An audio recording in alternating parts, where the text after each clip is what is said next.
2026학년도 논술 전형 시리즈 대학별로 하나하나 진행을 하고 있는데요. 이번에는 경희대학교 편을 한번 진행해 보도록 하겠습니다. 2016학년도 경희대학교 논술 전형, 논술 우수자 전형이라고 이렇게 명칭을 하게 됩니다.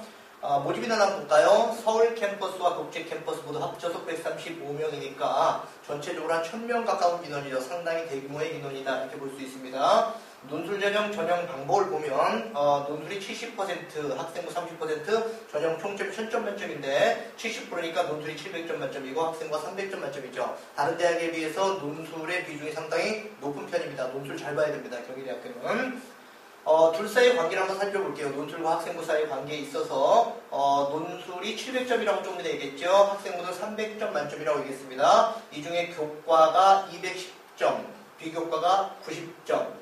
이제 300점 만점 가운데 교과의 70%를 줘가지고 210, 비교과 30%, 90점 이렇게 해서 300점 만점입니다. 그런데 논술에서 대개는 이제 뭐 기본점을 주는 경우가 많이 있거든요. 그런데 경희대학교 같은 경우는 기본점을 주지 않습니다. 0점이에요. 0점. 그렇기 때문에 70%이다 이렇게 얘기를 하는 거고요. 학생부 같은 경우도 교과에 210점이 최고점이지만 기본점은 없어요. 9등급 0점입니다. 비교과의 경우가 문제인데 비교과의 경우는 대부분 만점이라고 써놨죠. 왜 그러냐면 출결과 봉사활동인데 대부분 봉사활동 만점이고 출결 같은 경우에 무단기업속 이틀까지는 감점이 없습니다. 근데 3일을 넘어가면서부터 약간씩 감점을 하죠. 그래서 전체적으로 볼 때 비교과 같은 경우는 거의 만점이다 이렇게 생각하면 됩니다.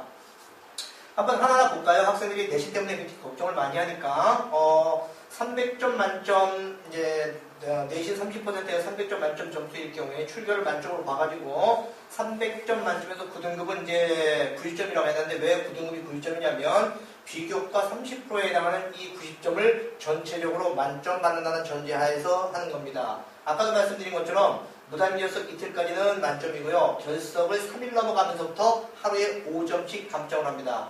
그리고 교과 70%일 때 1등급은 210점, 그 다음에 2등급은 209점, 그 다음에 3등급은 204점. 그런데 여기다가 90을 더하게 되면은 300점 만점이 되는 거예요. 비교과 90을 더하게 되면. 중요한 건 학생들에게 등급 간 점수 차이죠. 1, 2등급 사이에 2점 차이가 나고 2, 3등급 사이에 4점 차이, 3, 4등급 사이에 9점 차이, 4, 5등급 사이에 15점 차이 이렇게 점수 차이가 나는데 이 점수 차이가 논술 점수 차이와 어떤 차이점이 있는가 이제 학생들은 그게 궁금하겠죠. 여기 지금 보면은 전형 총점 몇 점에 내신 실질 반영비율 얼마 이렇게 나와 있는데 이런 추상적인 얘기들보다도 등급 간 점수 차이 이거와 함께 논술의 비중이 얼마나 높은가 이런 걸 신경 써야 될 겁니다. 과목은 인문계 같은 경우는 국어, 영어, 수학, 사회, 자연계는 국어, 수학, 영어, 과학, 예체능계는 좀 차이가 나요. 예체능계는 국어하고 영어만 반영합니다. 그리고 각 과목별로 해가지고 몇 개씩 이렇게 따지고 이러기도 하는데 경희대학교 논술 같은 경우는 각 반영 교과 분별로 전 과목을 다 반영을 합니다. 알겠죠? 여기서 특히 과목 등급별 점수 차이가 어떻게 나는지 이걸 확실히 학생들이 기억해 놓고 있기 바랍니다. 다음 넘어가서 경희대학교 논술고사의 내용을 보면은 인문 예체능계는 같은 문제를 봅니다. 그 다음에 사회계열 요건 흔히 우리가 상경계열 논술이라고 얘기를 하죠. 그 다음에 자연계열과 의학계열과 똑같습니다. 시간은 또 어떤 계열이든 120분을 주게 되고요. 인문계열은 2문항을 시험 봅니다. 사회계열은 3문항인데 왜냐하면 1, 2번 인문 문제에 3번의 수리 문제가 들어가게 돼요. 인문계열과 사회계열의 차이점은 수리문항이 들어간다는 점 가장 큰 차이점이죠. 두 번째, 사회계열 같은 경우 상경논술은 영어 제시문이 하나 포함된다는 점 이렇게 됩니다. 제가 지금 경희대학교 논술고사 문제지를 가지고 있는데요. 첫 번째 인문계열 같은 경우에 그러면 2문항이라고 했죠. 첫 번째 문제 같은 경우는 가나의 내용을 요약하고 논지 차이를 서술하라 해서 500에서 600자 30점으로 되어 있습니다. 두 번째 문제는 가나다라 마바 제시문 중에서 바의 관점을 바탕으로 제시문 다라 마에 나타난 삶의 태도를 설명하시오 해서 1100자에서 1200자까지 수능으로 되어 있고 70점 되어 있습니다. 여기 좀 분량이 많아서 부담되죠? 그러나 배점은 많다는 점 이걸 잘 써야 되겠습니다. 그래서 어쨌든 100점 만점 원고지에 써야 하는 겁니다. 그리고 사회계열 상경계죠. 상경계 보면은 가나다라 마바 해서 역시 바까지 2, 4, 6 지문이 있군요. 그런데 여기 나 그래서 영어 제시문이 들어가 있습니다. 그리고 1번 문제 같은 경우는 제시문들을 분류한 다음에 요약하라는 문제입니다. 400에서 500자 30점 만점이고요.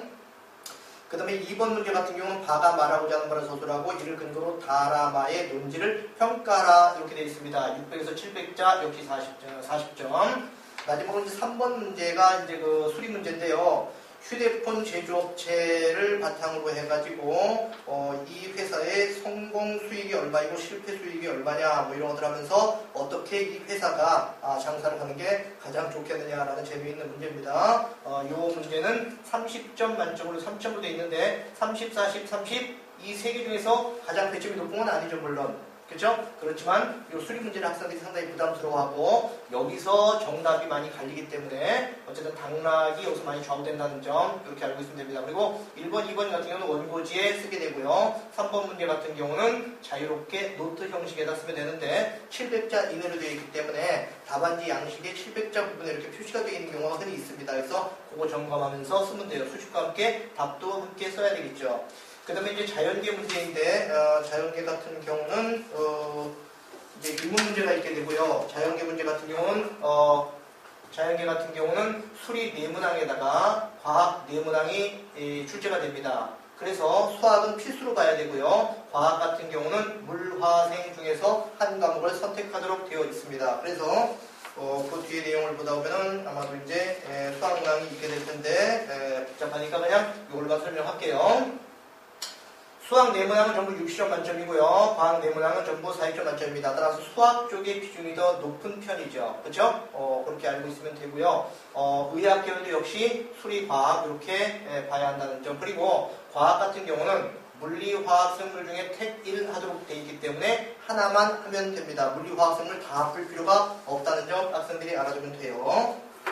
다음 넘어가도록 하겠습니다. 넘어가서 요게 문제입니다. 뭐냐면은 논술고사를 보게 되는데 계열별로 인문을 풀 건지 상경계를 풀 건지 자연계를 풀 건지 이게 좀 차이가 나요. 그래서 서울 캠퍼스와 국제 캠퍼스 이렇게 차이가 나는데 인문계열과 사회계열, 자연계열, 의학계열 해가지고 이렇게 다릅니다.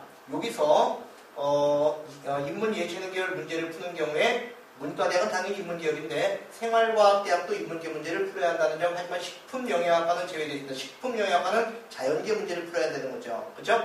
그리고 사회계열에 해당하는 상경계열 같은 경우는 자율전공과 함께 정경대학, 경영대학, 호텔, 관광대학 이렇게 되어 있습니다. 그것도 한 가지 꼭 유의할 점이 건국대학교 같은 경우는 지리학과가 자연계예요. 하지만 경희대학교는 지리학과가 인문계열로 되어 있습니다. 한의예과도 인문계와 자연계를 함께 뽑는데 인문계 같은 경우는 사회계열, 상경계열 문제를 풀어야 되고 자연계열, 한의예과 같은 경우는 의학계열 문제를 풀면 됩니다. 그렇게 하고 간호학과도 인문과 자연으로 나뉘어져 있는데 상경계열, 인문계는 상경계 문제를 풀어야 하고요. 그 다음에 자연계, 간호학과를 지원하는 학생들은 자연계 문제를 푼다. 특히 약학대학 같은 경우는 의학계 문제 아니냐라고 생각할 수 있는데 약학대학 자연계 문제 풀면 됩니다. 무슨 말인지 이해가 되시죠? 그렇게 하면 되고요. 그 다음에 의학계열 같은 경우는 의예과와 치의예과, 그 다음에 자연계, 한의예과가 모두 의학계열 문제를 풀면 됩니다. 그 다음에 예체능계 같은 경우는 국제캠퍼스에 있어요. 그래서 예체능계 국제캠퍼스 같은 경우는 인문 예체능계 문제를 풀면 되고 국제캠퍼스의 상경계는 해당이 없습니다. 그리고 나머지 국제캠퍼스의 외국어대학과 인문계 건축학과를 제외한 나머지는 전부 자연계 문제를 풀면 됩니다. 특히 건축학과 같은 경우는 인문과 자연 이렇게 나뉘어 있죠. 그렇죠? 그래서 자연계 문제 풀면 된다는 점 그렇게 알면 됩니다. 뒤로 넘어가서요. 수능 최저 학력 기준입니다. 여기서 인문사회계열은 문과, 자연공학계열은 이과죠. 문과 같은 경우 문과 학생들이 시험 보는 국비, 수, A, 영어, 사과탐. 물론 문과 학생들이 과탐을 시험 보진 않을 겁니다. 어쨌든 탐구는 2개고요. 이과 학생들의 경우 국A, 수비, 영어, 사과탐 하는데 이과 학생들이 특히 사탐을 풀지는 않겠죠. 잘. 어쨌든 중요한 건 문과뿐만 아니라 이과생들도 지원 가능하다는 점. 그리고 2과목 2등급 안에 들어가면 됩니다. 물론 이거는 이제 자연계는 해당 없겠지만 제2외국어, 외국어하고 한문은 2과목 중에 한 과목, 사탐 2과목 중에 한 과목으로 대체가 가능하다는 점. 물론 뭐 이과 학생들도 사탐을 본 경우라면 제2외국어 한문으로 대체가 가능하겠지만 이런 학생들은 많이 없겠죠. 자연계의 경우는 이제 인문사회계 보면은 국외의 숙비, 사과탐 다 허용하기 때문에 이과 학생도 지원이 가능합니다. 이과 학생들에게 유리한 일이에요. 한데 자연계의 경우는 문과 학생들이 지원하기가 힘들 겁니다. 왜? 국외의 수비의 과탐을 보기는 힘들 거니까요. 그리고 과탐 두 과목을 모두 응시하도록 되어 있습니다. 그 다음에 두 과목 합 5등급, 인문계보다 한 등급이 낮은 상태죠. 그리고 한의예과 인문과 한의예과 자연계 이렇게 나뉘고 있고요. 그래서 한의예과 인문의 경우는 국비, 수의, 영어의 사탐 두 과목을 모두 응시한 다음에 세 과목 합 4등급으로 되어 있습니다. 여기도 역시 제2외국 한문은 사탐 한 과목으로 대체하게 되어 있죠. 세 과목 합 4등급입니다. 그 다음에 의예과나 한의예과, 취의예과 같은 경우는 이과 학생들이 응시하도록 해서 국외의 수비, 영어, 과탐 두 과목 평균 해놓고 세 과목 합 4등급. 요거는 인문계하고 똑같네요. 그렇죠? 똑같은데 과목이 다릅니다. 나머지 체육, 스포츠, 의학, 골프, 산업, 태권도학과 요거는 국제 캠퍼스에 해당되는 얘기인데 국어 A, B 다 허용하고요. 수학 필요 없습니다. 탐구도 필요 없습니다. 국 A, B, 영어를 응시한 상태에서 한 과목 3등급 이내면 됩니다. 알겠죠? 무슨 얘기인지. 그래서 국제 캠퍼스 조금 다르다는 점 알아두시고요. 경희대학교 논술고사 일정은 아직 전형 계획상 나오지 않아가지고 아직은 안 나왔는데 그래서 2015학년도 기준으로 11월 15일과 16일에 시험을 봤습니다. 그래서 수능 직후에 시험 본다는 점 학생들이 알아두고 수능 전에 미리미리 준비를 해야 됩니다. 수능 후에 요거를 하루 이틀 사이에 준비하기는 상당히 힘이 들어요. 그렇기 때문에 미리미리 준비해야 된다는 점. 경희대학교 논술전형 경쟁률 엄청 세죠? 59.08대 1, 거의 60대 1이라고 봐야 됩니다. 그래서 미리미리 준비해야 된다는 점. 그리고 이제 한 가지 학생들에게 유의할 점 한 가지 얘기하겠습니다. 아까 얘기를 했어야 되는데 안 했던 이거 잘 보세요. 인문계열이든 상경계열이든 자연계열이든 논술고사의 점수는 30, 70, 100입니다. 30, 40, 30 합치면 100이죠. 60점, 40점 합치면 100점입니다. 시험지는 그렇게 나와 있어요. 근데 실질적으로 이 앞에를 보세요. 앞에 보면 700점 만점으로 되어 있습니다. 그러면 시험지에 문항이 2개든 3개든 꼭 있는 문제의 점수를 합치면 100점 만점인데 전체 700점 만점입니다. 그쵸? 1000점 만점 가운데 논술 70% 반영 700점 만점. 뭐 어떻게 되는 거냐? 만약에 논술 100점 만점 가운데 어떤 학생이 80점 받았다 합시다. 그럼 어떻게 될까요? 700점 만점으로 환산해야 되겠죠? 그래서 7, 8, 56, 560점이 되는 겁니다. 그러면 만약에 논술에서 1점을 남들보다 더 맞았다. 100점 만점에서 1점을 더 맞았다라고 한다면 결국 뭐예요? 700점 만점으로 한다면 7점 차이가 나는 겁니다. 2점 더 맞으면 14점 차이가 나는 거죠. 그렇게 따지면 논술에서 100점 만점으로 해가지고 1점 더 많으냐 2점 더 많으냐의 차이에 따라서 7점, 14점, 21점 차이가 막 나게 됩니다. 그렇게 따지면 사실상 논술에서 3점 더 맞아가지고 21점 맞게 되면 5등급인 경우도 4등급으로 올라갈 수가 있는 거거든요. 그렇죠? 그래서 논술고사의 비중이 훨씬 더 크다는 점을 학생들이 잘 알아두면 좋을 것 같습니다. 근데 이제 경희대학교 입학처에 물어봤더니 5등급 이하의 학생들은 이제 지원하는 비율이 좀 상당히 낮은 편이고요. 대부분은 3, 4등급 이내 학생들이 거의 대부분 지원한다. 뭐 이런 얘기를 하는데 선생님 생각에는 5등급보다 낮은 학생들이 지원하는 것도 크게 문제될 건 없어요. 근데 문제는 이걸 지원해가지고 논술고사를 잘 봐서 뛰어넘는 문제보다도 더 중요한 건요. 4, 5등급 이하로 내려가면은 기본적으로 논술문을 쓰는 걸 보면요. 1, 2등급, 2, 3등급 학생들에 비해서 어휘력이라든지 논리력이라든지 이런 부분에 있어서 표현력 이런 부분에 있어서 상당히 뒤떨어지는 게 사실입니다. 그게 문제인 거예요. 그래서 뭐 몇 점을 뛰어넘냐 이건 문제가 되는 게 아니라 실력 자체가 조금 떨어진다는 점. 그래서 만약에 조금 자기가 내신이 안 좋은 경우다 한다면 논술력을 최대한 끌어올려서 공부를 열심히 끌어올려서 내신을 뛰어넘도록 그렇게 해야 될 겁니다. 자, 여기까지 해서요. 경희대학교 논술 우수자 전형에 대해서 한번 알아봤습니다. 자, 열심히 공부하여 경희대학교 논술전형에 꼭 합격하기 바랍니다.